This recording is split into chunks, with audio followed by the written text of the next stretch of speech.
There is a kind of pain that hides beneath the surface, a battle that doesn't leave bruises, but bruises the soul. It doesn't knock, it doesn't wait. It arrives like a storm, uninvited, unannounced, and it whispers, "You're not enough. You'll never be free." God is silent. Anxiety, depression, fear, they don't just hurt, they haunt. They tell you that no one understands, that you're too broken to be healed, that God is distant, or worse, gone. But the truth? This is not the end of your story, and your pain is not a prison. Because when the mind becomes a battlefield, and the lies scream louder than hope, there is one voice that breaks the silence, one word that cuts through the chaos, one God who doesn't just observe your suffering, he steps into it. Be still and know that I am God. Psalm 46:10. So if your mind is at war, let this be the moment you stop fighting alone. Let this be the moment you let God speak. Section 1. The hidden warfare. There's a war many never talk about, not in the streets, but in the silence of our minds. Not with fists, but with thoughts. Not with bloodshed, but with mental torment. You can be smiling on the outside and screaming on the inside. This war is real, and you're not weak because you feel it. You're human. But here's what the world won't tell you. This battle isn't just emotional, it's spiritual. For the weapons of our warfare are not carnal, but mighty in God for pulling down strongholds. 2 Corinthians 10:4. The enemy knows that if he can infiltrate your thoughts, he can imprison your identity. But God, he knows every tear you've cried, every sleepless night, every silent prayer, and he hasn't abandoned you. He's preparing to speak into your storm. Section 2, real people, real struggles. You're not alone in this fight. Even the giants of faith have wrestled in the shadows. Charles Spurgeon, a man called the Prince of Preachers, battled deep depression throughout his ministry. He once said, "I could say with Job, my soul chooseth strangling rather than life."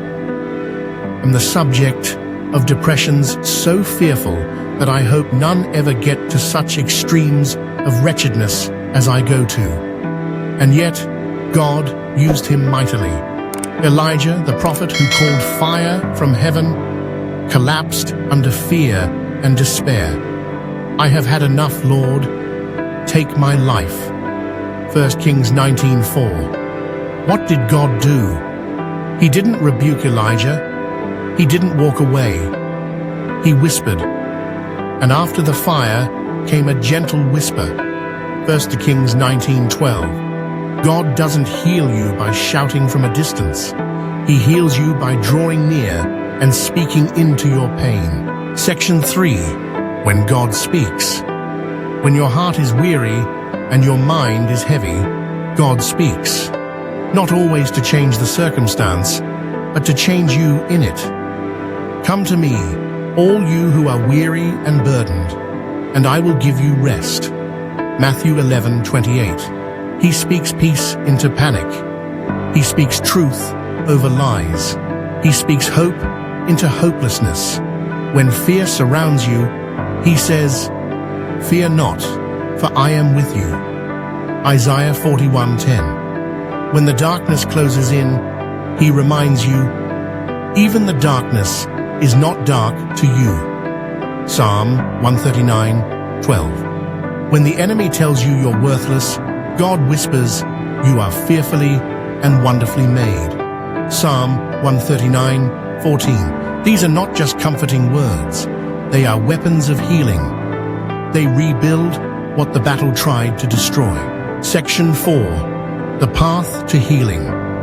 Healing doesn't always come in a moment. Sometimes it comes in a process, a sacred unfolding, a quiet, daily surrender. Here's how to walk that path. 1. Get quiet. Turn down the noise of the world. Make space for God's whisper. 2. Soak in truth. Let Scripture wash over your wounds. Speak it out loud. Write it down. Declare it. 3. Let God into the dark corners. Don't hide your mess from Him. He already sees it. He already loves you. 4. Ask for help. God often heals through community, through counselors, pastors, friends.